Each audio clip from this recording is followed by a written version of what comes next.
Order. Good morning, everybody, and welcome to the Housing, Communities and Local Government Select Committee. I am Florence Eshalomi and I'm the chair of the committee. Could I ask my committee colleagues to introduce themselves, please? I'm Gavin Mahindra, I'm the Conservative Member of Parliament for South West Hertfordshire. Morning, I'm Lee Dillon, the Lib Dem MP for Newbury. Will Forster, Lib Dem MP for Woking. Chris Curtis, Labour MP for Milton Keynes North. Morning, Andrew Lewin, Labour MP for Welwyn Hatfield. Mayor Ellis, MP for Ribble Valley.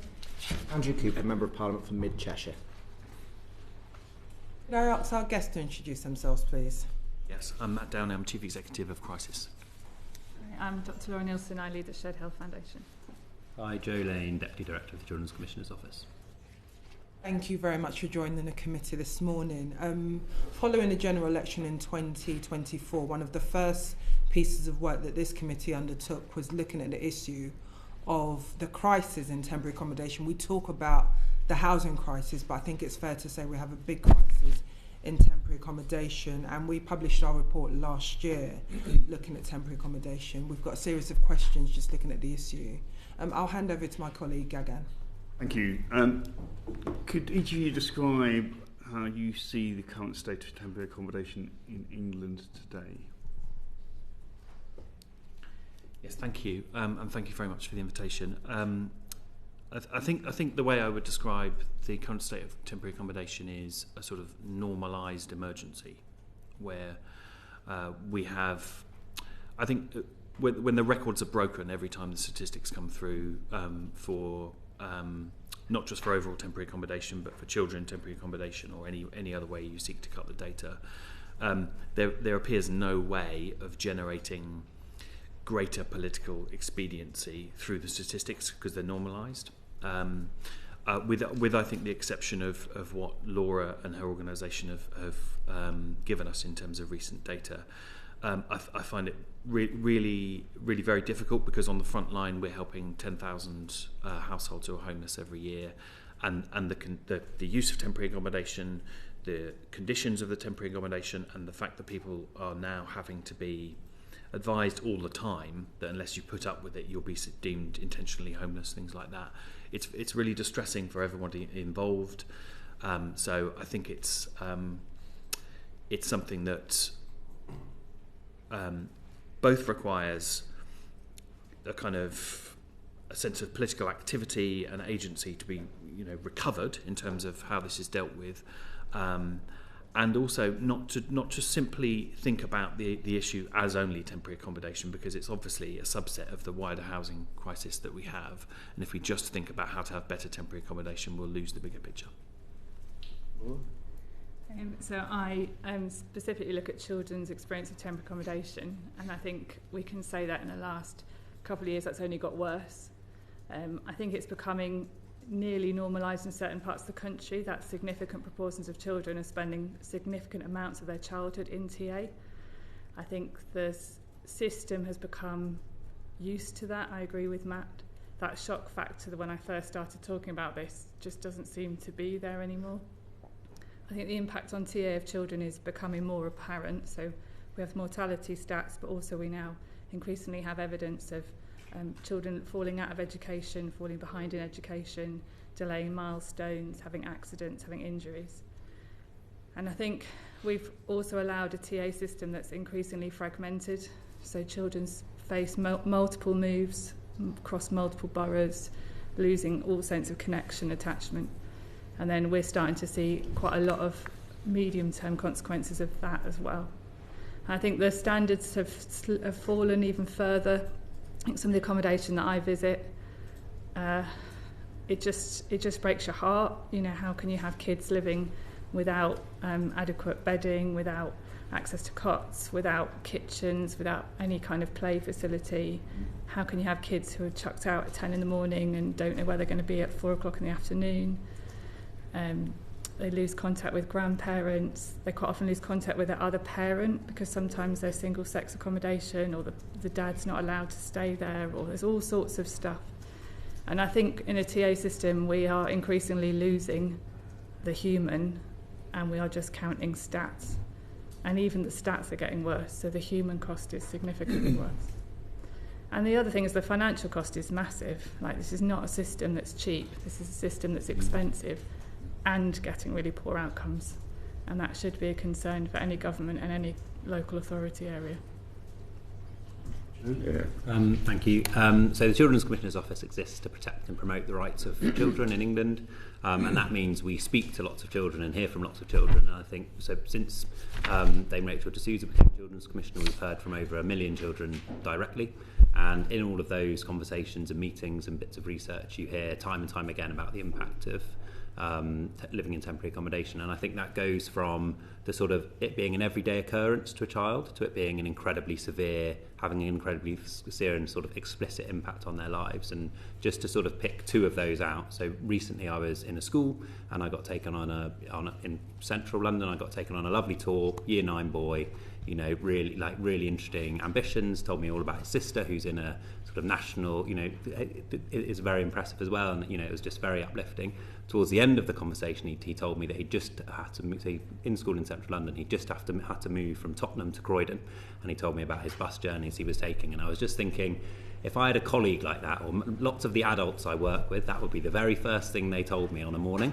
You know, I've had a complete nightmare morning, I've had to take 3 buses and it's taken me, you know, nearly 2 hours to get to work. And to him, that was just his wallpaper. You know, he was just like, I've moved, and he was taking it in his stride. And obviously, you know, incredibly upsetting and alarming that he's having to sort of go about his school career and all, you know, from what I could tell, succeeding, but with this incredible challenge of being moved around the country, being moved around the capital and into different bits of temporary accommodation.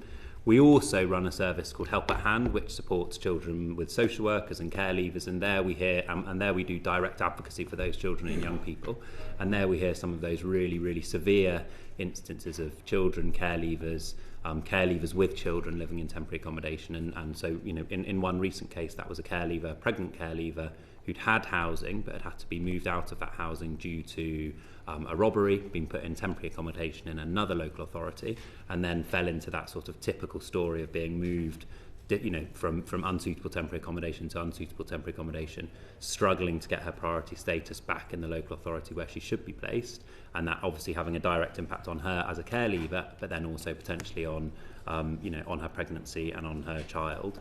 So, you know, echoing previous statements, this is, you know, it is a sort of normalised emergency, and at the Children's Commissioner's Office we sort of see that on a daily basis across that full spectrum of severity. I'll let Christa just settle in, but I'll come back to you with the first question. But my second question is that I think the committee has heard that we don't have, there is a lack of national data on the quality of temporary accommodation. Do you think the government should instruct local councils to collate data in a way that can be collated nationally? And do you have confidence that the government can improve the quality of TA with demand while demand continues to rise? In terms of your first question, the lack of data is a real problem, and not simply for kind of overall policy making, but also individual decision making as well. And I think that the where it's possible for people and families to be lost in a system because the data doesn't follow them, and frankly out of area placements are a really good example of this, where people can be sent somewhere, the destination area, local authority doesn't know who the people are, where they are, let alone what their support needs are. So the HCLIC data has really surface level information, but underneath that we do know a whole series of anecdotes really that tell us there are problems, and we see it all the time, but we can't, I don't think any of us sit here today and say we know the full picture and therefore what the policy making should be. So I think that's something that needs to be written into the system, and as we start to consider, you know, what the ideal conditions or the kind of implementation of decent homes or Awab's law or those sorts of things, that's got to be followed with the data, because otherwise you're just going to be reliant on individual complaints, which is no way to service a system where people are having to put up with what they're told to be grateful for. I think the lack of data has been a barrier for us making really good policy decisions and gathering an evidence base. I think we don't have data about even how many times families move. We don't have data on the kind of facilities they have. We rely on individual stories and narrative, and lots of us have done lots of work to collate those, but We don't have a system for, raising awarenesses of significant accidents or events that happen in TA, so you can't do any triangulation. You can't say this is the risk factor that's the most important beyond COTS, really.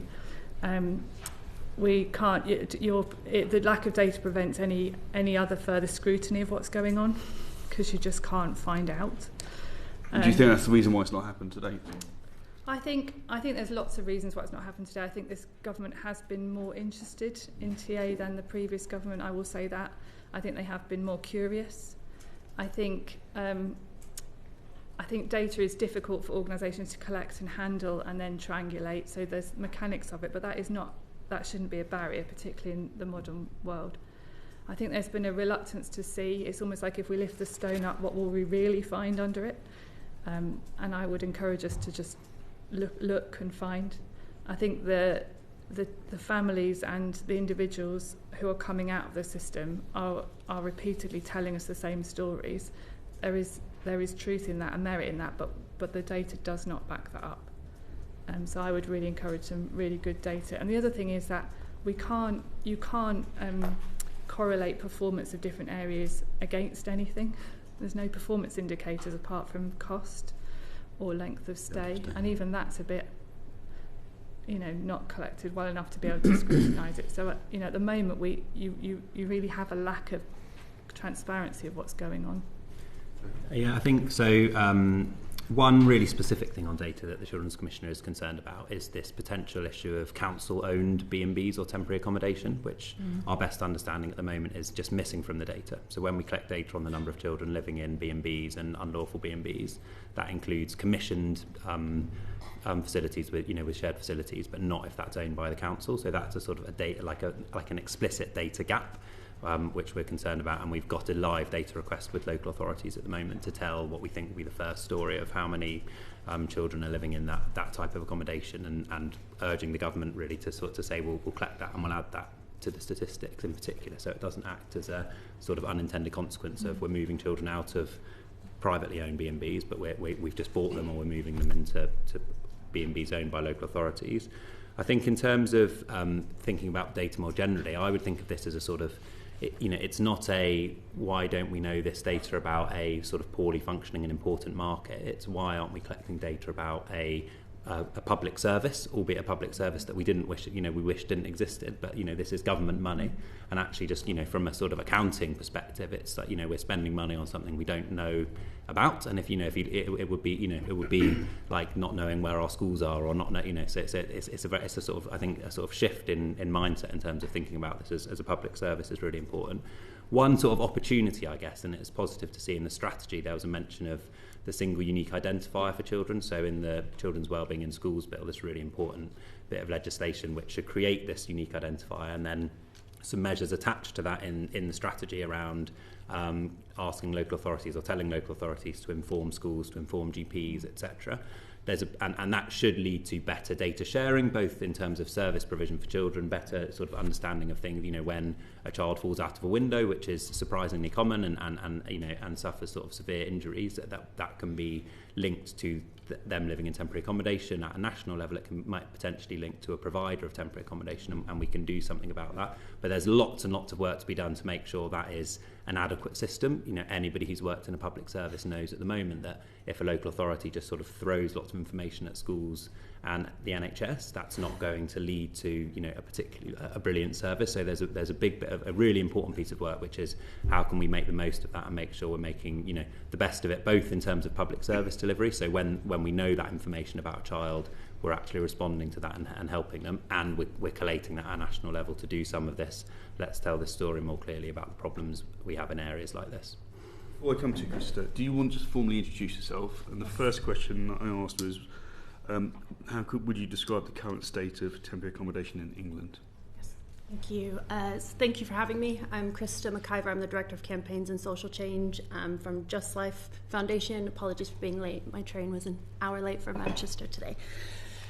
So in terms of the conditions and what we see as the prevalence of the poor conditions in temporary accommodation, I think they're probably far more prevalent than what we are aware of, and I think they're more...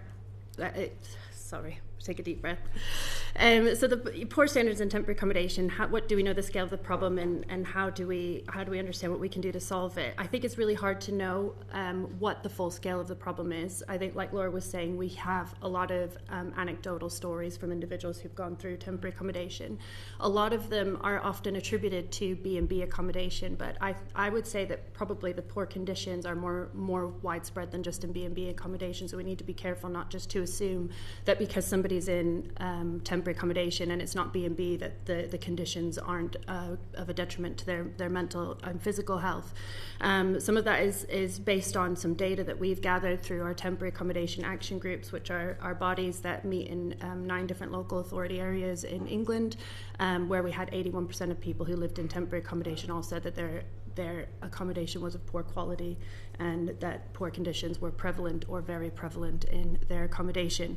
A lot of the issues are around damp and mold, overcrowding, infestations, and it being unsecure accommodation. We get stuff around, not having locks on their doors. I'm sure you've heard about all these things already. So as far as we're aware, also we're talking about data. There isn't really publicly available data on what type of conditions there are. A lot of that is because we don't have to record it when we put people in temporary accommodation. It does need to be a suitability assessment according to the guidance. I think the pressures are so high right now that I don't know how much that is actually happening, whether the housing that people are going into is being checked or not beforehand. And we often hear that because pressures are so high, even if somebody has some form of disability or mobility issues, it's assumed that we can put them somewhere where there is lack of accessibility in the room because it's just temporary. But we know that actually these things aren't temporary anymore. We have average stays of over 2 years in a lot of areas now. So part of the problem that we're seeing also is that we agree with what Joe was saying, is that temporary accommodation is a safety net. It is something that is prescribed in law here in this country that we don't have in a lot of other countries, and I think that could be something that we could be proud of. However, not to the scale that it's being used of right now. Thank you very much, Christa. I think one of the issues, and we will be talking to local authority colleagues later, is around the guidance that local authorities have. Obviously, we know the Housing Act 96 issues that statutory guidance to what local authorities in terms of the conditions of their temporary accommodation. Do any of you feel that the current guidance is strong enough? And is there a lot more that local authorities should be doing in terms of strengthening the state of their temporary accommodation? I would just say that the much similar to the issues around unsupported exempt accommodation that this committee's looked into a lot. I think that there's a really difficult thing to say, which is that local authorities are both reliant on and have a problem with, bad quality temporary accommodation and exempt accommodation, and are in a sort of devil's situation where they've got no choice but to do something to discharge homelessness duties and to use what they possibly can. I find it really it's good that the government wants to do something about enforcing the law around longer stays in bed and breakfasts, or obviously wants to do something about poor conditions in temporary accommodation, but these things are about enforcing the things that are already written there. The actual underlying issue is that we are what we're at risk of talking about is making something that shouldn't exist anywhere near the scale that it does better, rather than looking at the causes of why that situation is there to start with, and thinking about a situation where people can leave homelessness behind in housing rather than in alternative forms of homelessness.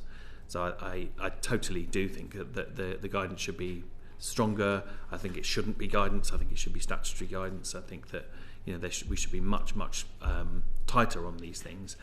But the game of where to put people when there's no housing is almost a game of whack-a-mole, really. Yeah. If you clamp down on one thing, something else will pop up. I think the guidance is not strong enough. I think it's virtually unenforceable, if we're being honest, and that means, and I think the system knows that, and I've definitely had that fed back to me in specific cases where they go, well, what are you going to do about it? Kind of great. I think the guidance needs to be much more around what is it to actually live So, you know, the 5 basics campaigns of how do you live in a modern world now, you know, you do need Wi-Fi. All our public sector services and benefits and stuff now rely on that. So we can't be providing temporary accommodation without Wi-Fi. You need somewhere to be able to wash your clothes. You need to be able to cook. You need to be able to go to the bathroom safely. You need safety, and for women and girls particularly, they need safety from sexual predators and grooming and all that kind of stuff. They need locks on their doors. You know, some of this is really basic. So that the guidance needs to enforce the basics is important. And then I think the other thing is that the guidance should probably, it's slightly different from physical safety, but you know, what is the risk stratification of harm from being in TA? And that does vary from situation to situation. So we know like pregnant women are particularly at harm in TA. They're very, very vulnerable. Their children are much more likely to be born with complications, and they probably very likely have a higher risk of stillbirth and late miscarriage. So we know about that. We know that children with neurodiversity needs really struggle in TA. We know that children who've got physical needs where you can't accommodate them really struggle. So if you can't move your wheelchair around, then you're basically bedbound. If you rely on a hoist and that hoist doesn't come with you, you can't have a shower. I mean, I saw a child in A&E who was living in TA, who relied on a hoist, was put into TA where they couldn't have the hoist. The parents then tried to move the child and shower them, and it all went completely wrong, as predicted, and he had fractured his femur. And that was, you know, predictable, but there's nothing in the guidance for any of that risk stratification of harm. So I think the guidance should be made more practical and stronger. Joe, in our report, we recommended that the government should introduce mandatory inspections for temporary accommodation, obviously mindful of the challenges that many local authorities are facing up and down the country. Do you think that this would help address the issue around the state of temporary accommodation? Yeah, so one of the benefits we have at the Children's Commissioner's Office is we look across public services, and I think some of the challenges that we see in this space in temporary accommodation and children living in temporary accommodation sort of reflect or are similar to problems we see in other services. So an issue that the Children's Commissioner is very exercised by his children, looked after children living in illegal children's homes. So that's, a very clear statutory obligation that local authorities do have. They do have to provide, they have a sufficiency duty, and they have to provide children's homes for looked after children. And even in that instance, they still aren't able to always do that. And, that it links to some of the substantive issues we're thinking about today in terms of housing markets and housing supply and being able to actually find the accommodation. And then within that, I think, one of the big sort of policy questions is, do we know how to make things happen at a local authority level? If we're saying this is going to be the responsibility of a local authority, whether that's about looked after children, whether it's about care leavers, whether it's about victims of domestic abuse, whether it's about children in temporary accommodation, do we know the levers we can pull, and can we actually make things happen at the end of that? And one of the things we would say in lots of those spaces is sort of more proactive market management is really helpful. So it almost never works where a local authority says we need to provide something, and the way we're going to do that is we're going to take an individual, and we're going, I'm oversimplifying a bit here, but we're going to take an individual, and then we're going to look at the market and say, is the provision for that person that we need there? And almost always the answer is no. What does work is where a local authority says, I've got a duty to provide emergency temporary accommodation, I've got a duty to provide accommodation for looked after children, and we're going to take a really proactive approach, whether that's owning it themselves and buying it, building it, whether it's, as you say, being proactive in terms of making sure the conditions in individual housing settings are adequate, whether it's in terms of like registering and licensing and how they do that, that commissioning process in terms of procuring temporary accommodation. So I guess we would sort of give our support to any mechanisms that encourage or enable local authorities to do some of that proactive market management.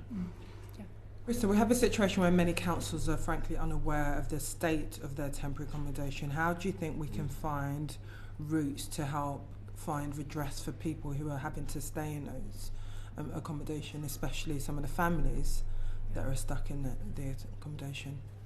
Yeah, I think there's two things here. There's better reporting mechanisms for families that are a lot clearer. I think right now what you find is that when someone is placed in temporary accommodation, the question of who's in charge of the maintenance of that temporary accommodation is something that keeps coming up. Is if it is a social landlord that is managing it on behalf of the local authority, but they're leasing private private housing, then that can be complicated. Is it the private landlord that has to do it? Is it the local authority? And so often people are being passed from pillar to post. So clearer mechanisms for being able to report things would be helpful. I think the conversation about proactive inspections of them, I'm saying this because I know there's very little resource. If there was more resource, I have seen in the past experiences where when you proactively inspect places without somebody having to report it, you do see an improvement in standards. What we used to see is that when people would report it, if they were worried about being evicted or retaliatory evictions from landlords, they wouldn't want to say what room they were in, even if it was in their room that was the problem. Or so you just have to figure out, how are these inspections going to happen? How are we going to find where the poor quality conditions are? So I think proactive inspections would be helpful, but there just isn't the resource for it right now. Matt? Yes, I wanted to be positive for a second and say, so we run a scheme to help local authorities specifically tackle elements of homelessness in their areas for particular cohorts they're worried about, and it's a scheme called Built for Zero, where we work on a sort of live data basis to find out what the real needs of every person in that cohort is, what their journey into homelessness has been, and what a different solution might be. We worked for over a year up to September last year with Calderdale Council in Yorkshire on children and families in temporary accommodation bed and breakfasts, and they achieved a reduction of 34% of families in temporary accommodation bed and breakfast over that period of time, 37% reduction in children in those circumstances, and a big chunk of savings to their own budget. And I think it's really worth saying that all we did was facilitate good local authority staff making decisions they wanted to make with a bit of extra capacity, a bit of fresh thinking on, let's think again about who these people are, let's go back to them, find out what their real circumstances were, revisit why the original homelessness application was treated in this way. Often you find that people had been put on waiting lists when they were more than happy to have some other kind of resolution than wait for 20 years for some social housing, etc. And I think it's just, I raise it because I certainly do agree that without additional new burdens funding and all the sorts of regulation requirements that local authorities are going to have more of, that's an issue. But also you can install kind of innovative thinking and energy and a sense of agency back to local councils that are up for it.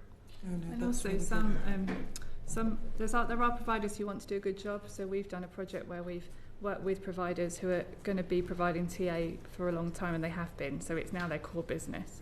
And work with them about what would a gold standard look like in their property, and how do they get there, and what does it look like to have a psychologically safe environment, a play area, and over years they did do it. And I think you can drive up standards as well that way. And then I've encouraged our local authorities to then almost not use the places that haven't engaged in that improvement programme. So you can tackle it both ways. And there are good people trying to provide TA for good reasons, as well as people not such good reasons. So it's not the same. It's not all the same. Andrew. Thank you. Just very briefly, Matt, I thought that was really compelling, your Built for Zero campaign. Can I ask, first of all, if you'd be willing to write to the committee with a few more details of that project, what worked, and equally how you're looking to expand it, because it's exactly, I think, the role of the committee is looking at good local best practice and how we can play a part in understanding it but amplifying it nationally as well. Yeah, I'd love to send a full briefing, and it's not just that area and that issue. We do it with prison leavers, rough sleepers, a whole range of issues, and local authorities, and it's a model that's been proven around different jurisdictions around the world. So more than happy to. Thank you. Great, thank you. Maya. Thank you. And just, it's really good to hear, Matt and Laura, some of those stories of that best practice, and I completely agree that we need to pull that out. We hosted a round table before Christmas, and I sort of convened the table with families in temporary accommodation, and I think what you all said at the beginning absolutely came through, that all these families kind of start with stories of kind of how they're getting on and how what their children are doing in school, and then you start to unpick some of those stories underneath it, and it takes my breath away every time we speak about it. And so my question is in theory around kind of the next stage of things, so decent home standard and Arab's law, and I'm interested in how you see that is going to help, but I guess I have to frame that in the context of as you've touched on already, of if we can't implement existing requirements and legislation, do you see those kind of new plans are going to make a difference and are kind of going to drag us in the right direction? So interested in your thoughts on how that legislation looks and the gaps in it, but also how realistically do we get there without just papering over the fact that all these experiences are happening now and we almost don't seem to take them seriously enough now. I think unless we're able to make those changes alongside other bigger systemic changes that the government did speak about in their strategy, then those things won't happen fast enough. I think, we don't have enough housing, and so that's where part of the problem is that I almost feel like temporary accommodation is becoming our new social housing because we just don't have enough social housing.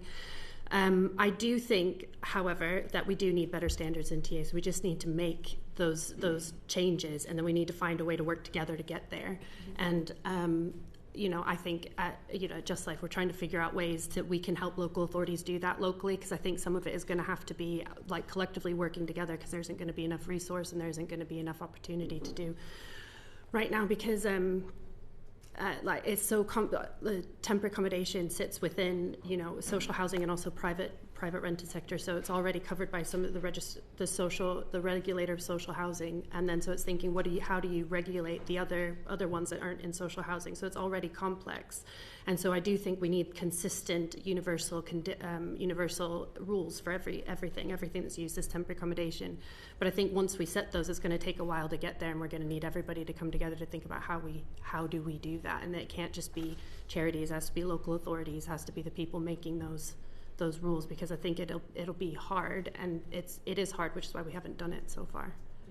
Yeah, I think one of the things that was positive in the strategy was the attention paid to some of those sort of foundational changes that need to happen so those sort of more discrete or more specific laws can have an impact. So one of those, which is important, I think, is like local authority funding settlements. So ensuring local authorities both have sort of funding security over a long period of time, but then also that you've got that like right balance of flexibility in terms of what they can spend, but then you're ring fencing and you're attaching money to programs which are particularly important. So I think there's something in this space which is that's a careful balancing act for central government to say it's going to look different in different local authorities, and we don't want to prescribe, and temporary accommodation is particularly, that's particularly true. The variability is massive, but equally, local authorities have so much to do that we need to get, and this is so vital, that we need to give some level of direction to say, some of the grant funding local authorities are getting does need to be spent, and there is that work on making sure we're getting an element of that spending on the preventative work and trying to keep children out of temporary accommodation, as well as that investment in, providing and procuring the housing supply that we need. I think we can take improvement learnings from other bits of the public sector. So, I come from a more health background, and the long game of improvement is milestones along the way and measured points. And I think sometimes this space feels a bit like, it's so difficult we can't try, or there isn't a panacea for this year, so we will just wait. But actually, I think Joe's point about market planning is really important. We know that where local authorities work collectively or regionally or at metro mayor level, you can get better outcomes, because we move families across borders all the time. So there needs to be coordination, there needs to be planning, there needs to be a realistic view of what temporary accommodation we're going to need, because it's not going to go down quickly. So pretending that next year it's going to be different is not grown up. So we need to do some planning. And then I think we do need to hold what is the bottom. And I think we shouldn't be scared to hold the bottom. And if we hold those minimum standards well, then we will have less consequences in other bits of the public sector. So I think it's possible. Yeah, not to repeat anything. So I think that yes, the next panel will definitely tell you about the kind of enormous growing number of requirements for local authorities to stick to different standards, and that's definitely true. I'm definitely worried that the 10-year wait for decent homes standard to come into force in private and social homes is an awful long time. Yeah. And that we've definitely relayed to the Minister. I think the one thing I would say is in the preparation for the government's strategy, there was a lot of work that the sector was asked to do with local authorities and others about some of the principles for that. Something really, really positive emerged, I think, from the local authority discussions, where people were saying, localism can go so far. we're up for accountability and consistency of ambition here, both in terms of minimum standards of housing, but also to say that the future isn't inevitably temporary accommodation. And if you look at local authorities in Wales and Scotland, they've both recently been asked by their governments to produce a rapid rehousing transition plan. So over a period of years, how will you wean yourself off of temporary and emergency accommodation and towards mainstream housing for everyone? And what does that mean for housing supply? What does it mean for standards in TA, for caseworking? Those things are real disciplines that are out there that England can learn from, benefit from, and I would say that helps us imagine a scenario where we're not just thinking about an ever-decreasing kind of emergency situation. Because I think it's going to be it's unsustainable at the moment in terms of seeing boroughs spend so much on TA, and I think we're at the risk, someone mentioned it earlier, that TA is going to be accepted as social housing. We cannot find ourselves in that situation, so I think it would be good to see what other devolved authorities are doing so that we can share that with ministers. That would be helpful. Sorry, Mayor. Do one more follow-up. I think, Laura, I think what you sort of framed there was a really compelling and sort of simple but focused way of kind of saying there's a floor and there's the stage approaches. And I think just interested in, because you mentioned, Christa, I think you're absolutely right, that kind of it cannot just be down to charities, and that, so I'm just interested from the panel or from you, Laura, kind of around what you see currently in what government is doing, what is missing, or what are the kind of maybe some of the simple things that still you don't see that could help everyone in your organisation, in local authorities, to really just get to that stage of agreeing a floor and those next stages of the next few years. If I take something really simple like Wi-Fi, I keep hearing all these wonderful pilots where people are given SIM cards and it's all very complicated and the charity's involved and there's lots of admin and it's all kind of, and people have to ask for it, and you're like, why don't we just put Wi-Fi in buildings? It would be much more cost effective. It would be there, something as simple as that. Something as simple as if you're housing people in temporary accommodation and you've got 50 units, well, you do need 4 washing machines. So there has to be a space for washing machines. If you're going to have children living in TA more than 6 weeks, you need somewhere for them to learn to walk. You need a playroom. And what you're saying to the market is that, you can have 6 months a year to get there, but if the standard is there, most of these, I think most of these landlords will do it because it is their core business. So there's the only other route they can really go down for their property is to go with her home office. It's a whole different thing. But if you had the same standards, and I agree, if we have the same standards across public funded accommodation, that was a minimum, and those standards were held across the Home Office, across temporary accommodation, across the baseline social housing, then it is less complicated for councils and local authorities and landlords to keep up with all this stuff. So I think sometimes the more tricky bits is, very long-standing damp issues and things like that. But some of the real basics that people say they need to make their lives bearable and workable are not that difficult and also not that expensive. Can I just add as well, is that I think a lot of issues sometimes they're really place-based solutions that can happen to them while we're waiting for the longer term changes to happen. And what we've seen in areas that we have temporary accommodation action groups where we bring the local authority, landlords, residents and charities together to talk about what are the biggest problems and how do we address them together.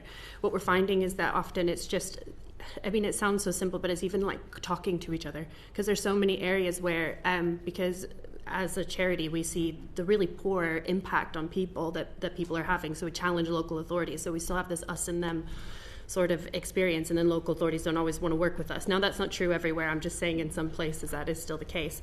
But what we've seen in those areas where we've had temporary accommodation action groups is that when the communication is improved and when the information and sharing is improved, the people's experiences do improve, because we're hearing more what the problems are more often. And it can make a difference. It also helps people understand where they are in their journey, because it's so complicated that often they don't understand what it means where they are. There's not a lot of information out there for people. Thank you. Thank you. Well. So I've got over 50 households in my constituency of Woking in B&B at the moment, and I know it will be about the same for some of the other members, maybe worse. So I was going to ask about that. The government has set a target to eliminate the unlawful use of B&B accommodation for households with children by the end of this Parliament. Do you think that target is achievable? And what steps do you expect local authorities will need to take to avoid households with children going into B&B accommodation for 6 weeks or more? I think it's definitely achievable. I think it's challenging, but I think it is achievable, and we need to achieve it. We have a generation of kids living in bed and breakfast for long periods of time, and that should be unacceptable socially. I think it's the stuff we've probably already talked about. So, planning, doing some modelling well, looking at processes. From our experience, some of the families who get caught in TA for more than 6 weeks have, it kind of reflects what Joe was saying, have issues the system hasn't really thought about ahead of time, and therefore it panics. So, particularly we don't have enough housing for people with disabilities, full stop. But we don't have any routes for people with disabilities to come out of TA very easily. Families with mixed households, where you've got merged households and lots of children, or you've got more than 2 or 3 children, they stay in TA a long time. So I think doing some modelling about who is actually blocking the system, why are they staying there a long time, and working routes out, and that's research that's very doable, that will massively help local authorities. And I think the other thing is I would encourage this to be held at a local authority level, at a really senior level. So we've seen areas around the country where somebody very senior in the local authority has taken responsibility and chaired an action meeting or chaired some kind of committee regularly, every kind of fortnight, things move and things improve. Where it's kind of delegated to somebody with less authority and it's kind of hidden a bit and it's all over here, then we don't see the traction. So some of this is about ambition, some of this is about leadership, and some of this is about practical planning, but it's possible. Can I just add also real quickly about B&Bs is that I think it needs to be part of a bigger plan, because what we've also seen, you can see in some of the statistics, is that the B&B numbers have gone down, which has been amazing, but out-of-area placements have gone up almost the exact same amount. I think the difference is like 400 households. And what we've seen in our research is that the choice between staying in a B&B or being placed out of household is are you connected to your support networks? If you're trying to access like certain support that your local authority provides, if you're placed out of household or out of area, you're not on those like mental health waiting lists, as SEND waiting lists. So I think we do need to reduce B&Bs. We need it as part of the other plan, because the knock-on effects, there could be unintended consequences where people are still not accessing the right kind of support they need, because a lot of areas are choosing out of area over B&B, and those have their own consequences as well. So totally doable, certainly for when it's 50. And we know local authorities many more than that. Completely echo what Christa is saying. I would say that just take it up a level. I think the question to any local authority is: do you know how much stock and of what type to stop the scenario you've got now and to prevent it in future? So normally that comes down to: do you actually know how much 1-bedroom or larger family housing you need, and do you have a plan for it? And I would say, if the housing minister was here, I would say to him, is your housing plan that's coming through going to be a plan? Is it going to be a plan to have the housing to get people out of homelessness and temporary accommodation, or is it simply a plan to hit a number? And the difference between those things isn't just semantics. It really, really matters, because the funding's drawn down for the things that are based on real local need. So any local authority can get their B&B numbers down. They can call things that are a bit like B&B something else, or they can do it in a way that is really to do with sustainable long-term solutions. Yeah, I think the only thing I would add to that is, completely echo what everyone says. It feels achievable, even at a national level. That like some things nationally you look at and you think, what on earth are we going to do about that? It's so big, it's so it's so global. There's so many intractables. This is a sort of a conceivable amount of people, both nationally and at constituency level, and that's a group of people we can do something about. The Children's Commission is really concerned about this category of council-owned B&B, so I really want that point to be captured, and we'll, as an office, will tell that story of those unintended consequences of where children are sort of officially not in B&Bs, but they're being picked up elsewhere, and we'll make sure that we try and hold the government to account with yourselves and make sure that that's being captured. But absolutely, absolutely, this has to be thought of as achievable. Thank you. Thank you, Chair. We've just touched on the importance of new supply, and my question is related to that. So the government in its homelessness strategy says, quote, "We cannot improve the quality of temporary accommodation without also increasing supply." And then they reference the local authority housing fund, which is a fund that enables councils to acquire homes, and the latest funding round is of £950 million. I'm interested in your reflections on the panel. Are you starting to see councils adopt acquisition strategies? Are you starting to see results? And is this something which you think needs to be an important part of the piece? I think for me the short answer is yes. We're seeing different things come through, different plans of local authorities saying we've placed people out of area, but we're trying to now build or acquire new temporary accommodation to bring people back in area. So yes, I do think that's happening. I think there is a cautionary tale around what is, if it's not connected into some wider strategy around housing, are we building or acquiring housing that is just suitable for temporary accommodation? Because ideally we won't need that much temporary accommodation for a really long time.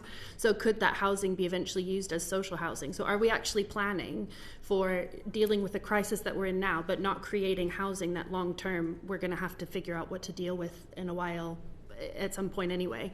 So I think, yes, it's coming through. I think sometimes the solutions do seem like stopgap, shorter term solutions. That's not everywhere, but hearing some of it, modular housing, how long does I mean, I'm not an expert in modular housing, but how long will that last? So I think there's something really important about it being connected into wider housing strategy in the country around making sure that we are creating the right kind of housing that we can use long term, because temporary accommodation doesn't have the storage facilities often that people need. They're built to a less standard than space standards. So I think yes, but I guess the only sort of caution against that is I think there are always structural challenges. So I think it's really important that when we have sort of specific challenges, we don't sort of lay them at the foot of, we need our child poverty strategy to work, we need our growth strategy to work, we need our labour market strategy to work to have an impact on anything else, because there has to be prioritisation, and there has to be sort of within discrete areas, we can try and make things happen, but for everything else that's going on in the country and the economy. And I think a good example of that is, we see massive variation between areas, which tells you that and even within areas with similar fundamentals. So a good example would be the way local authorities accommodate children who present as needing accommodation. So 16 and 17-year-olds, they say, I've got nowhere to live. In some local authorities, all of those children are accommodated as they should be as looked after children. So the local authority will find them a looked after child place, supported accommodation, give them the support that they need as a looked after child as a 16 and 17-year-old. In other local authorities, it's none. So they are all accommodated as homeless young people, and then access none of that support that they should get as looked after children. So those local authorities will be facing similar fundamentals in terms of supply and housing pressures and cost pressures and funding pressures. But back to that point around sort of senior level accountability and what we do, So yes, we want to increase supply, and yes, the big strategies matter. But I think we also need to do the medium-sized stuff while we pay attention to the big stuff. Well, I suppose. The honest answer is that the funding that's in the strategy for local authorities to do something about the kind of coping with the flow is a good thing, but it doesn't tackle the structural issues behind it. We're about to start out in our journey of being a housing provider for the first time in 60 years, because we can't rely on housing from anywhere else anymore at the sharpest end. And I think it's just important to say that if the acknowledgement is we're in an absolutely dreadful situation where we cannot find the housing for people, and local authorities themselves are really, really struggling with that, you would pull every lever. You would say, what can we do about the TA subsidy gap, local housing allowance? You would require allocations of homeless households into social housing that we already do have, instead of having the system we have now. You would pull every lever. You would do something about empty homes, this, that and the other. And I feel like that if that's the energy we came at the situation with and said, look, the children in TA is the alarm bell that finally shifts the dial, you would say, what are all the levers we could pull? And certainly there are many things in the strategy that are welcome, but it's not a strategy to pull every lever of government to sort this out. Thank you very much. I think you've given us some really interesting areas that we can definitely follow up with both ministers and on our next panel with the local authorities. Order. Order.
Good afternoon, good morning even. Welcome to the second part of our committee inquiry on housing conditions in England, looking at temporary accommodation. Can I ask colleagues on the panel to introduce themselves, please? Joseph. Morning, colleagues. It's Joe Donohue. I'm the Strategic Lead for Homelessness and Migration at Greater Manchester Combined Authority. Good morning, I'm Stephen Philpott. I'm the Director for Housing Solutions and Support at Birmingham City Council. Good morning, I'm Councillor Grace Williams. I'm the Housing Lead for London Councils and Council Leader in Waltham Forest. Good morning, I'm Paul Kitson, Corporate Director for Inclusive Economy, Housing and Culture at the London Borough of Newham. Thank you for coming before the committee this morning. We know that the challenges local authorities are facing right across England, and TA continues to be a big challenge for many local authorities. I think for some time people thought it was just an issue in isolation to London, but we learnt that 24-25 the combined authorities across Greater Manchester spent £77.5 million on TA. Can you just, each of you, quite succinctly describe the crisis that you are seeing in temporary accommodation and what that's causing your local authority? Paul. Thank you for the question. Good morning. So Newham is facing probably the sharpest homelessness crisis in London and in the country. So we currently have about 7,500 households in temporary accommodation, which is causing great distress to those 7,500 households and great financial challenge to the local authority. The cost to the local authority last year was around about £180 million gross, but net after subsidy about £80 million. So we're grappling with one of the sharpest challenges in the country. However, the majority of our households are in self-contained accommodation. We've pretty much removed the need for B&B accommodation. We can talk about the details later on. We currently have 8 households that are in excess of the 6 weeks with families, 6 week statutory limit, 25 households in total in B&B at the moment. So largely we've got people in self-contained accommodation through the private sector or in accommodation that is owned, council housing stock or properties that we've built or acquired. We've had a big focus over the past 3 years on both improving the overall quality of the temporary accommodation, improving the rates of prevention, which accords clearly with the homelessness plan, and increasing the supply of good quality new accommodation. And now we're turning our attention to making sure that we're doing all of that, plus ensuring that we're settling people into long-term settled accommodation from TA across the coming period. Thanks, Chair.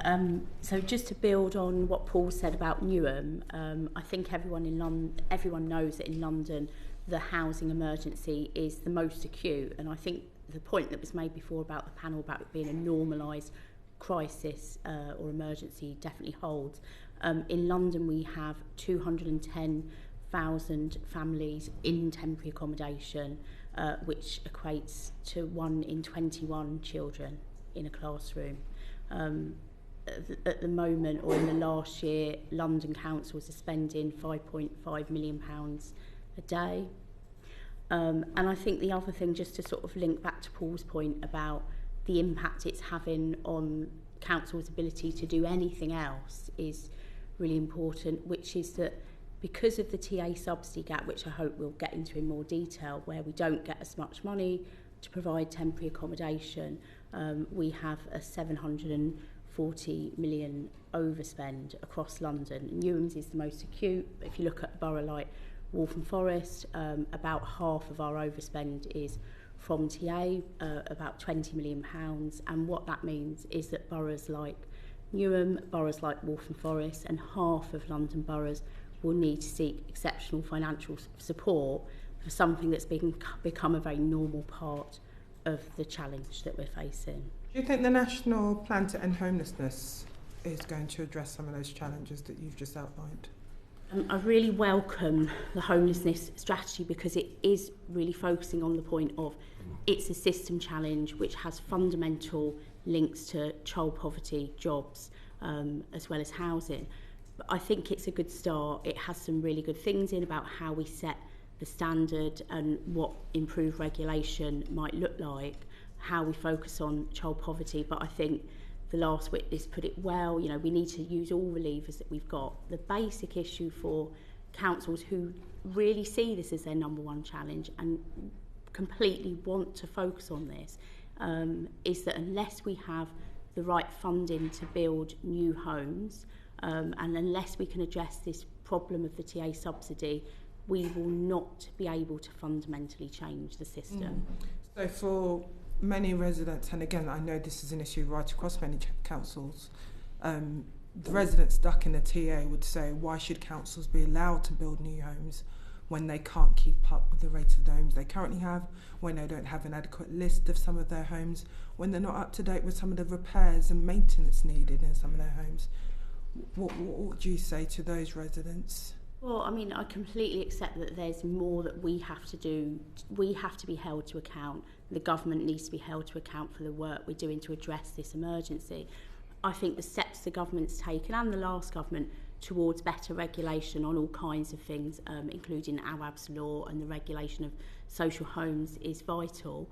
In London councils, we have been working together for many years on something called Setting the Standard, which focuses on how we can remove the highest risk properties, and we've been able to improve 700 homes. More importantly, sort of take out 90% of those repeat offender properties. So we do need to do more on regulation and data, and that obviously does need investment as well. But the point is, unless we address the supply of affordable homes, and I don't blame residents for being sceptical about the failure of governments to address this over the last 50 years, then we can't change the system. So we have to do both. The reason that councils place families in B&Bs or place them outside London or place them in temporary accommodation is because we don't have enough homes. Okay, Stephen. Thank you. At Birmingham, it feels like I'm managing a medium-sized housing association of stock, and it'd be wonderful if it was all mine and I could manage it all very directly, but I'm managing it with a whole range of outfits, from big providers through to almost individual landlords, plus my own stock as well. And so that challenge of consistency, that challenge of having assurance that I'm safe, that we're managing the risk, is a massive challenge. We're a landlord of 58,000. We can do one thing there. We can manage our own stock. But when it comes to managing that whole proliferation of different types, different landlords, different arrangements, different contracts, it becomes quite stressful and quite challenging for the authority to have both that assurance, that financial overview of it, and making sure we're making the best use of that stock as well. So somebody mentioned whack-a-mole earlier, and it feels like that sometimes in that portfolio of seeking to meet the need, trying to get ahead of it rather than being reactive to the need that's coming through. In terms of numbers, Birmingham has about 5,500 households in temporary accommodation, almost all being families. That's about 11,000 children, and we are the local authority with the largest number of children in bed and breakfast over 6 weeks. We have seen that come down. It was about 700 12 months ago. It is around about 470 today. We are on target to hit the zero that we had set out with our colleagues at MHCLG to reduce it to zero but it isn't going to be a quick run. It's step by step. It's hard-earned miles every time, every week that we look at the What's the deadline figures. to hit that? July 27. Okay. And when I look at the picture and we think about how much we're going to put into temporary accommodation and concentration on it, which I welcome because it's been missed, I also have to think about what about the prevention, what about the outcomes in terms of discharge of duty. And so I have limited resources, and if we want to increase standards and do more inspections and spend more time on the quality of what's in the middle of the sandwich, the TA, then I can't have prevention suffer, because then more people end up in TA, and I've got to get the discharge of duty, I've got to get people moved on at the same time. And so it's that balance that I've got to juggle with my set resources as they stand at the moment. But with your set resources, are you carrying out your basic statutory duties now? In terms of standards, yes. So about half of our temporary accommodation is our own housing stock, and so we're able to manage that in line with our own housing stock. And we're investing large amounts of money in things like decency as far as that's concerned. And then in terms of the thing like a hotel we would use, we'll inspect that every quarter, and we'll use the HHSRS standards as far as that's concerned. We will inspect every property before we let it.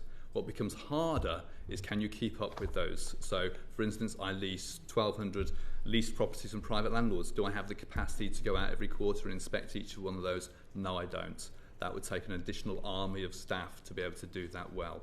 And so that's where those hard choices come in. And so, no, I don't have a dashboard that gives me full assurance across the whole range of temporary accommodation. Lee, did you want to come in quickly? No, it's okay. Joseph. Yes, I suppose I should start by recognising that combined authorities have quite a curious place in this policy area.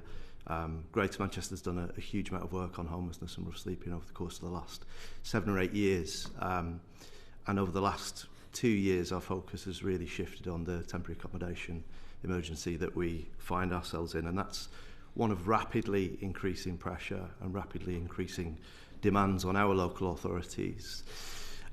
Which, as we don't hold the statutory duty under the Housing Act or Homelessness Reduction Act, we feel like we've got a unique opportunity to foster some creativity and collaboration and perhaps surface some of the ideas that you heard about in the first panel.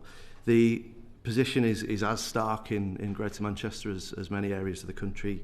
Tonight we'll have around 6,000 households in temporary accommodation across the region. About 8,500 children, a number that seems to go up by between 500 and 1,000 every quarter. And what's striking about the crisis we find ourselves is the rapidity of the change over the course of the last 5 years. All of that pressure, as the Chair mentioned, is incredibly expensive.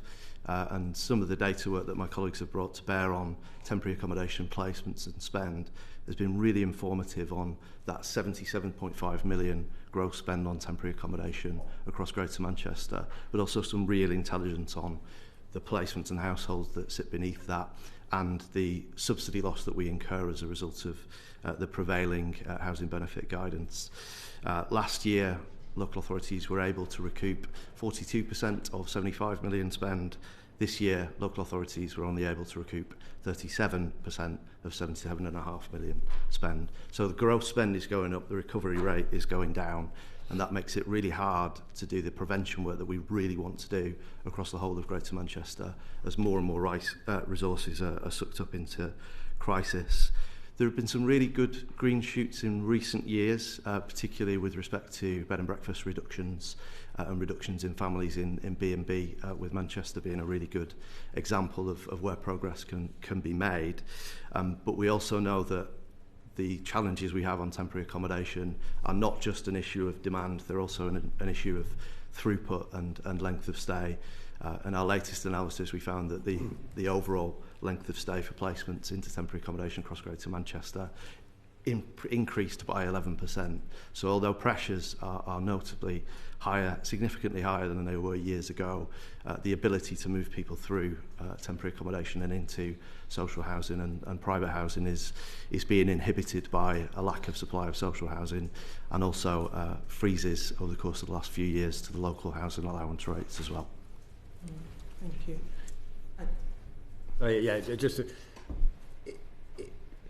If temporary accommodation is increasing and you're not using B&Bs, then you only have so many properties to be able to source from. So are you finding that you're having to source higher quality or properties to house people in because you've already used all the low-hanging fruit, so to speak? Very good question. This is a really difficult issue to tackle. How do you get the right procurement? How do you procure the right properties in the right places for the right households? We're about to embark on a programme of bringing empty homes back into use for the purpose of providing settled and temporary accommodation for households who would otherwise be in a bed and breakfast. Because one of the potential risks of reducing bed and breakfast use and procuring more dispersed accommodation, either nightly paid or on a leased basis, is that we end up cannibalising housing supply in other bits of the market that could be going to meet a form of housing need, be that private sector or social housing. So there is a risk that in driving behaviours that promote the procurement of more dispersed housing, we end up being part of the cause of the problem we're trying to solve.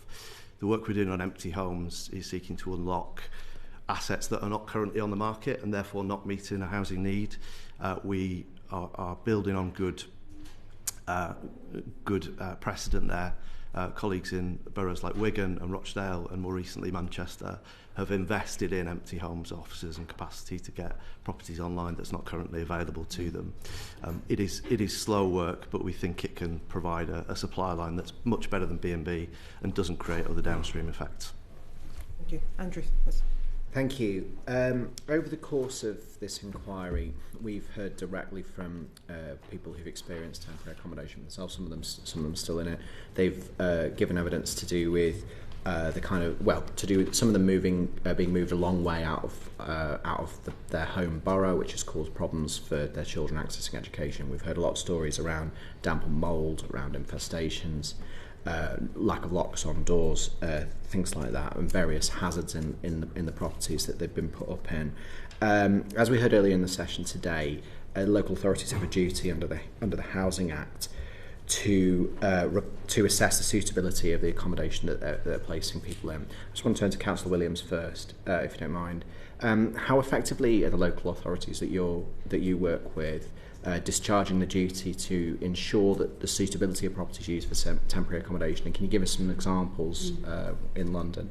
So firstly, I think in the last panel and in your question, the issue of out-of-borough placements sort of came up, and just in general, just to provide reassurance on that, London councils only place people out of borough as a last resort, and in fact only 15% of our placements are out of London. I think that's really important to say, and of those 85% are in neighbouring counties, because I think we all want to make sure that we can keep our families close to their support networks.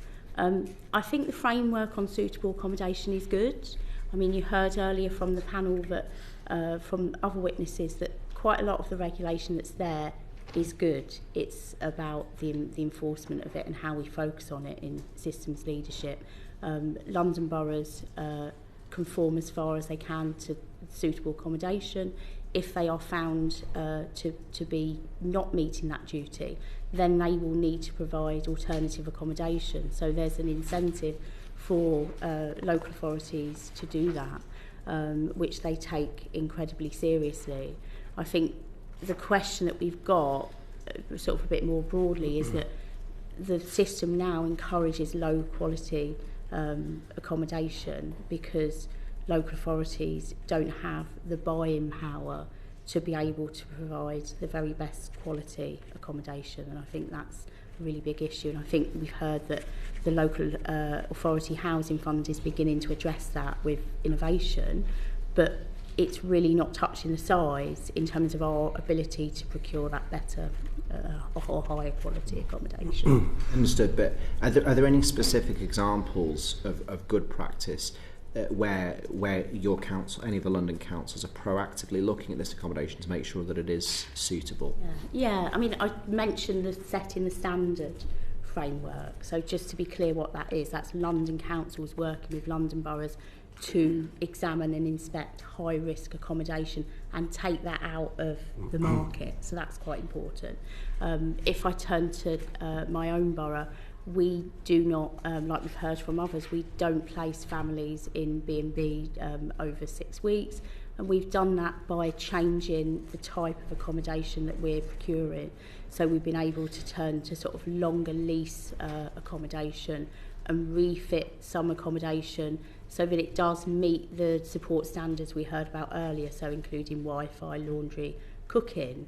But we can only do that for a small amount of our accommodation. So there's good practice all over London and more widely, but it's piecemeal. But I think the important thing is that the way that we can most affect our ability to procure suitable accommodation is to have the funds to procure the higher quality suitable accommodation.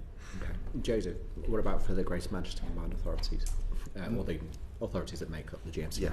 I think Stephen's characterisation of the resource challenges in proactive inspection were really well put in terms of your ability to manage a growing portfolio of stock. I will touch on the out of area aspect of all this, if I may. We're trying to be more collaborative across our own constituent boroughs to try and make sure that placements are being made across Greater Manchester boroughs in a way that is as suitable as possible and gives due regard to the welfare and well-being of the family and the education of any children within that household.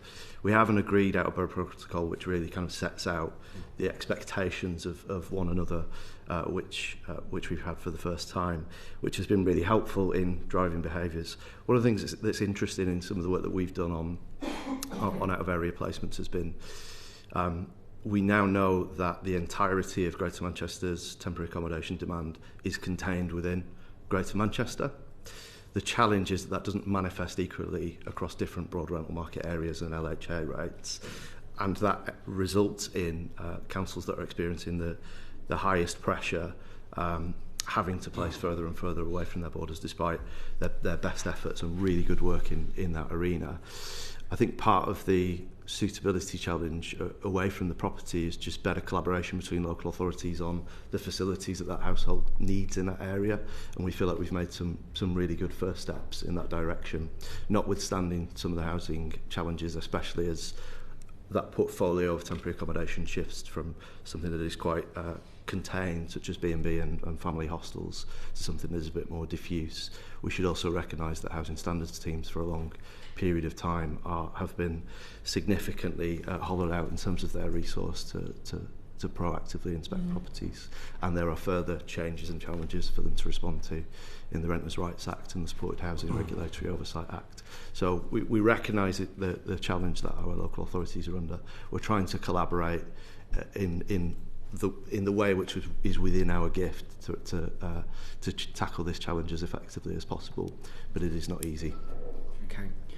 Stephen, what process do you have in Birmingham to ensure the safety and suitability of the properties that you're using for temporary accommodation? Sure, and obviously it's also about the match to the household as well. So we would assess suitability in terms of the household, understanding their requirements and the characteristics and needs of that household.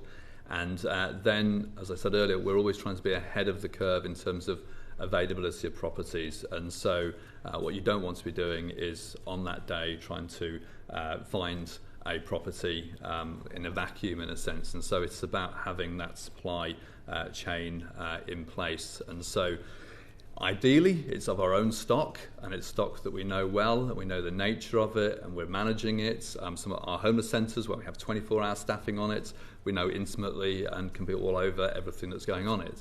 Obviously, if it's using another landlord's accommodation, as I say, any letting will always be accompanied, will always take place with an assessment of the property, and we would only go ahead with the letting in terms of the temporary accommodation with a third-party landlord if it is suitable and we've checked the property based upon the standards in terms of that letting. The challenge, to say, is about scale, and if something declines about the property over time, then we do somewhat become dependent upon the household to tell us. and make sure that we're able to hear that and respond to it, and make sure that we work with the landlord that we're leasing from in order to do that. So that's where a bit of the challenge lies, but in terms of suitability and in terms of having a regime of inspection, yes, both are there. And it's an interesting point there that you make about relying on feedback from the people who have been placed in temporary accommodation, because we've heard evidence, and indeed we've heard a bit of it today about reprisal evictions. Essentially, we heard when we did the roundtables before Christmas, one example of somebody where it was made pretty clear to her that if she did make a complaint, the landlord would just complain to the council directly about her, and then she'd be out on her ear straight away. So what processes do you have in place to guard against that, to protect the dignity of people who want to live in suitable accommodation?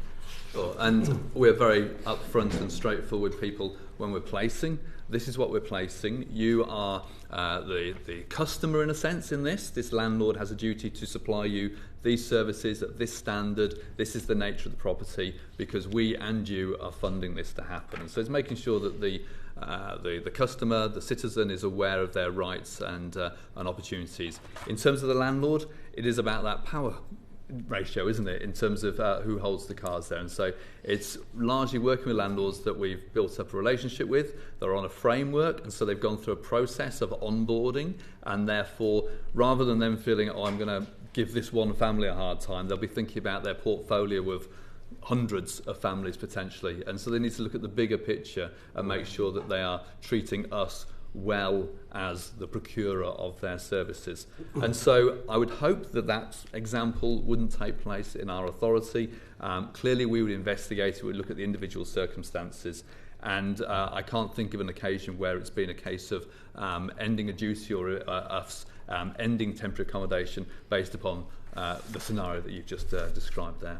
Okay. Paul, could you answer with respect to Newham? Yes, so, similar to Joe and Stephen, we assess all of our properties before we let them. We've made 2 concessions to 2 agents who've shown consistently high standards of property before letting, but so we'll assess the suitability and the condition of those properties before we let them.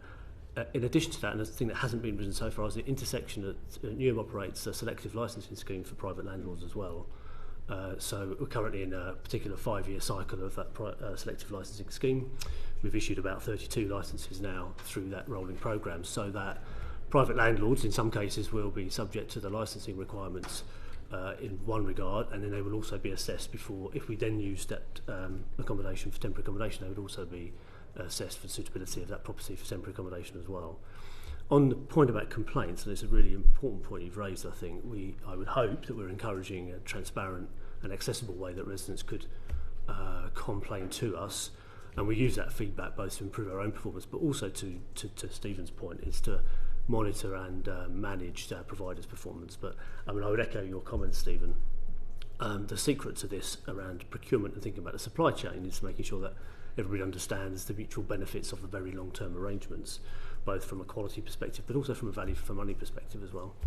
I think the only thing I'd just add on that as well is that the third sector is very important in this. So every local authority has a duty to make sure it's working with the third sector who can provide that advocacy and advice. And I think there has been an actual improvement in that in London, the way that third sector bodies not only working with us in each borough, but we have an Ending Homelessness Accelerator programme which is focused on temporary accommodation and the challenges we're talking about. And the third sector are at the table and are influencing our approach to that. Okay, thank you. And lastly, because I'm conscious of time, just a one-sentence answer from each of you on this. This committee's previously recommended the government require councils to carry out mandatory inspections prior to it being first used as temporary accommodation. Do you think that this is a reasonable requirement for the government to place on local authorities? Just go along. Well, we do because we do it already. Okay. Yes, with funding. First use, yes. Yes, with funding. Okay. Thank you. Thank you. Lee. Lovely. Just considering other things that could impact local authorities. So the government's considering how to apply the Decent Home Standards and AWAB's law to temporary accommodation. What risks do those requirements pose to you in securing more affordable accommodation? If I can, just briefly, it's absolutely right that we should consider those aspects, and actually the HHRSS assessment of compliance that we undertake before letting includes those kinds of dimensions, and it's really important.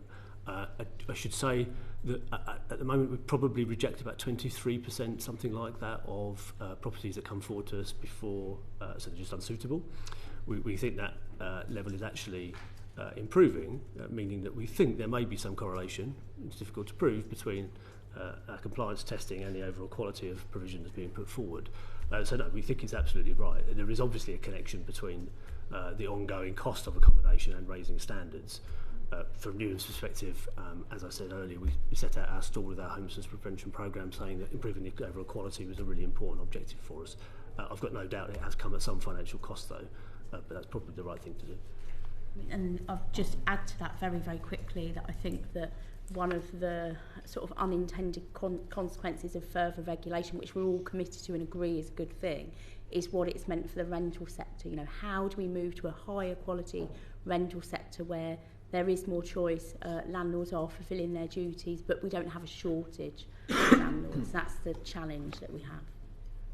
And my plea would be to lift the whole market rather than think you can do it at TA.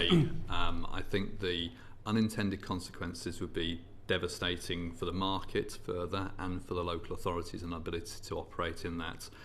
It's a live market. Those providers, it's not individual landlords, they're big providers with multiple landlords sat under them. They will move much more quickly than we can to shift where the lowest common denominator is in terms of how much they can get for what quality. And so it was mentioned earlier, Home Office in asylum terms, Home Office in terms of CAS 3 for offenders, and then in Birmingham 32,000 units of supported exempt accommodation, still waiting for licensing powers over that mean we could actually increase the quality there. And then the general private rented sector market. One of our greatest desire in terms of the private rented sector is to be able to discharge duties, so somebody's got a tenancy and they can live in it. We do things here that actually undermine that opportunity for people to actually move into a home and have it as a home with a private landlord, rather than it being yet another asylum, offender, temporary accommodation unit of a home. Yeah, I agree, Stephen.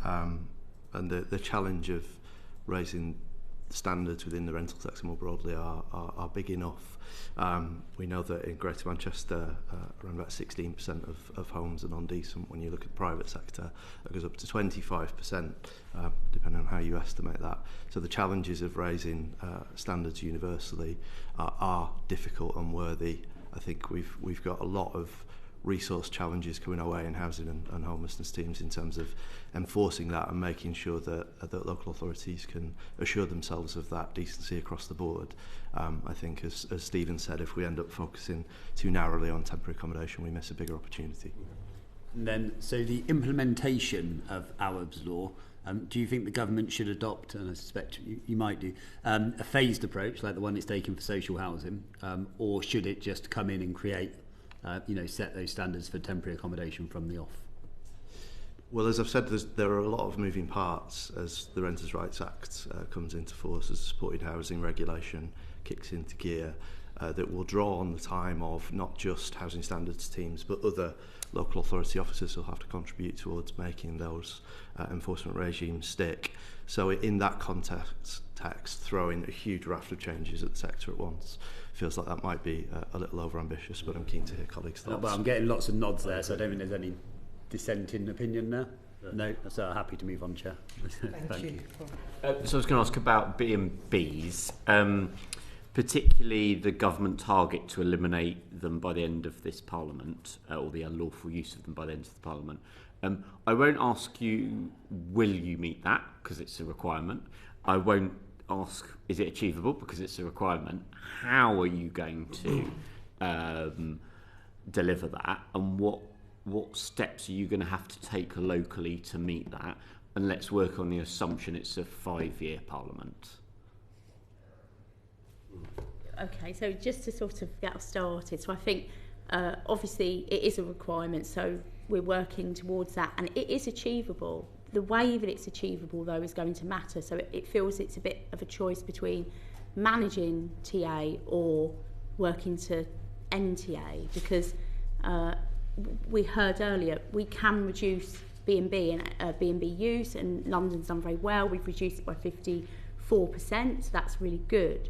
The question is, how do we do that at the same time as increasing supply and at the same time that we end the subsidy gap? So the subsidy gap means that for the last 15 years we only get paid a certain amount for temporary accommodation, which means we can't discharge our duties to as much as we would want to higher quality accommodation without affecting our bottom line and becoming effectively bankrupt. So I guess the question is, we can achieve it. Can we do it with local authorities that are functional, able to continue their duties and able to not do what we heard earlier of just dispersing families somewhere else to discharge duties? And to do that, we will need investment for those prevention support services. We're talking about an investment in affordable housing supply. Yes, we can. We've got to maintain or improve prevention, and increasingly what that means is you're just paying over and over again for people to stay somewhere, so you're making up the difference between what their household can afford and what the rent is and the bills and everything else like that. And so we're preventing, but it's not like a one-off. It is month after month of money being spent into a household to prevent, and so we have to be able to keep up with that. We will acquire. We're going to open 2 more homeless centres this year. We've already purchased around about 500 units, much of which has been used for temporary accommodation. We've spent 138 million so far, and we have a pipeline.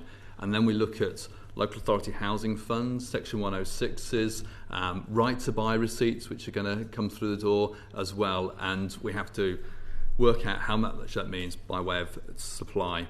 And what we'd ask for that is flexibility in terms of being able to use that grant to keep that supply coming through, to have a consistency, to be able to look beyond this Parliament and know the supply is coming through, both for private rented and for temporary accommodation and discharge of duty. And we will achieve that. As I said, we've got relatively low numbers at the moment. And how have we done that? It's largely about the prevention story you've just heard from Stephen. It's partly about increasing our supply chain for nightly paid accommodation as well.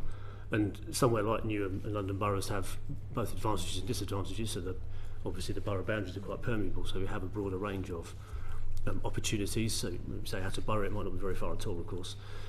So we have a greater range of opportunities, and I completely agree. The acquisition and the new build point is really important for local authorities. But obviously, we've got to ask ourselves how sustainable that is. So Newham is in a similar position to Birmingham, I suppose, probably acquired around 750 properties. We've probably built about 1,000 over the past 4 or 5 years, so quite good levels of house building and acquisition. Obviously, that sits on the council's balance sheet, and the reason we can do that, and certainly the new build and the acquisition, is because of the high cost of TA, the high net cost of TA, and so for value for money reasons, it works for us. We've been able to build less recently, and we've been more cautious about it because the viability of new build has become much harder, largely a function of interest rates and some other issues. So that continued support from government, both capacity of revenue and capacity of capital, is going to be really important to maintain and increase housing stock. We haven't spoken even about right to buy yet, for example, about the effect that's had on the stock available to us. I would say there are a few aspects to this. I think supply is absolutely key, as colleagues have said, and GMCA is investing its own 11.5 million in the next year to try to procure more effectively and to bring new properties online. I think some of the challenges that some of our local authorities have had that maybe haven't historically had enormous temporary accommodation pressures don't have the resources or flexibility in their pipelines to respond to the demand pressures they're facing. Therefore, they've had a portfolio of stock which has largely worked for most of its history, and the moment that breaks and it doesn't, the only option they've got is bed and breakfast. So there's something in diversifying the accommodation offer that our local authorities have that will really help to give them a bit more buying power to avoid the use of bed and breakfast in the first place. And there are also, acquisition models that our local authorities and we are exploring to see if there's any potential there as well. But I don't think it's all about supply. I think where we've seen some of our best practice across the local authorities and in the voluntary sector, particularly from a local authority perspective, there's some real strength in rigorous case management, really having a grip over your temporary accommodation placements overall, and investing in prevention services as much as you possibly can within the restrained financial envelope that local authorities are operating in. We see massive opportunity in upstream homelessness prevention, particularly for families, and we're seeking to identify opportunities to embed homelessness prevention far beyond the statutory duty to try and identify families earlier and prevent the need for temporary accommodation downstream as well. Okay, a quick follow-up if I may, and this is possibly more for Grace, because it was something that you said of like there's a way that councils could tackle stopping using B&Bs as much as they do, but I'm working from other thoughts as well, from others. I suppose this is about what are the risks as the unintended consequence of this government target. Obviously, well, do you think your councils, or maybe other councils, as their way to tackle stopping using B&Bs as much, is stopping people that are currently on the housing register applying, filling vacant properties? Are councils going to keep vacant properties vacant to cover up, to move people off from B&B? Is that going to be one of the ways that your councils or others are going to do this, to clear this almost backlog? I mean, I think London just doesn't have that kind of, I don't know if it's a luxury, but, you know, we don't really have voids. You know, our void level's too low to move people into. So, no, I don't think that that's the main risk. I think the main risk is that we will be in a position where we need to discharge our duties, and that will increasingly mean that when we look at what available property there is, that it's increasingly outside the housing market. Because if you think back to, you know, why are families in this position? They're in this position because they can't afford housing in our local housing market. So for me, you know, that's the main risk. And I think it's going back to the TA subsidy, which is frozen to 2011. To the affordability of housing, to keep the focus on the affordability of housing. One bit is the TA subsidy, but one bit is realising that we, even in London, I feel like prevention's important, but we're doing prevention with so many people already in the system. So we did some brilliant prevention work in our council, where we looked at really improving people's economic power and their take-home pay and improving work, but it was still unable to match the unaffordability of the local housing market. So for me, the key risk is more that councils will have no choice but to discharge their duties further and further away to where housing is affordable. And undermining the general private rented sector, even if it's not night rate, even through leasing, undermining the opportunity for regular people to be able to rent from a private landlord at a reasonable rate, that undermines that. And then social housing being just for homeless people, and it almost creating a perverse incentive to, if you want a social home, you're going to have to be homeless, and there's a trajectory with that, and we have to guard against that and give people better options earlier on. Thank you. Andrew, finally. Thank you, Chair. We've covered a lot of ground today. It's been an excellent session, so thank you. We've talked about closing the subsidy gap, and I asked the panel earlier about new supply and the government's local authority housing fund. My question to each of you to finish is, obviously government operates in a world with finite resources, but there's a moral imperative to get this right. If you were given a hypothetical choice between more resource to close the subsidy gap, i.e. housing benefit, versus more support, subsidy to buy new homes, which of those would be your preference? And or, as it's the final question, if there's one other thing that you think government could do that would make a real difference, please let us know. No pressure. So, I mean, I'd love to sit on the fence on that one. Probably the subsidy gap. It's probably the biggest issue that local authorities are facing across the country. I think on new supply there might be other models available through cross-subsidy, should the particular kind of financial and economic conditions apply, where you could also increase supply. But I suppose on balance, if I had to choose one, it would be that. Just the one thing to ask on the homelessness plan, which I think is excellent. It mirrors much of the stuff that we've been trying to do, and includes lots of stuff we should and will be doing. I would just urge for some degree of flexibility, because many places are very different, and it's difficult sometimes to put blanket rules across places that fundamentally operate in different ways in market conditions or availability of stock and so on. I think we do need to do both, but I would start with the TA subsidy gap. I think that local authorities, London councils in particular, you know, we're driving a housing mission, we're really up for private-public partnership for finding capital. One of the disappointments was recently a new borrowing fund was created so that landlords can borrow to build housing, and local authorities were left out of that for sort of treasury, sort of legal reasons. We need to find a way of local authorities borrowing money, working with the private sector to get that capital pipeline going. Yeah, well said. Reinstates local housing allowance for the general market, so that people don't have to become homeless to be able to get into the private rented sector would be my first plea, really, in terms of where the subsidy should sit. It feels like there's quite a lot of capital out there, Homes England and others, and so that isn't the problem right now. And then for Birmingham, the licensing of the supported exempt sector is desperately needed. We're losing people and we're losing properties, and it's doing devastation to the market in the area, and so that would be the plea right now. Also, I would say subsidy gap. I think it's becoming existential for many local authorities, as we've seen in recent years up and down the country, and needs immediate attention. I would also echo the local housing allowance reinstatement to the appropriate rates. And I would also add to that a broader view of welfare reform that also looks at the benefit cap, particularly for large families in temporary accommodation who can find themselves structurally stuck in temporary housing because the right property for them is completely unaffordable in the private sector and doesn't exist in the social housing sector as well.